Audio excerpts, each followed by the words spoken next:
আমার স্ত্রীর 2 মাস, 5 মাস এবং 8 মাসের বাচ্চা পেটের মধ্যে মারা গেছেন। ডাক্তারগণ মেডিকেল টেস্টে কোনো সমস্যা খুঁজে পান নাই। এক হুজুরের পরামর্শ নিলে তিনি বলেন কালো জাদু করেছে এবং তাবিজ ও তেল পড়া দিয়েছেন এবং আমার স্ত্রী তাবিজ পড়বেন না। এখন করণীয় কি দয়া করে বলবেন।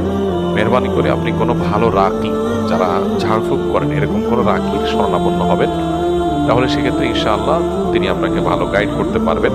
কোরআন এবং হাদিসের আলোকে সেলফ রুকিয়া, নিজের ট্রিটমেন্ট করার মতো অনেক বই আছে, সেগুলো আপনি অবলম্বন করবেন। আশা করে যে আল্লাহ তাআলা আপনাকে হেফাজত করবেন।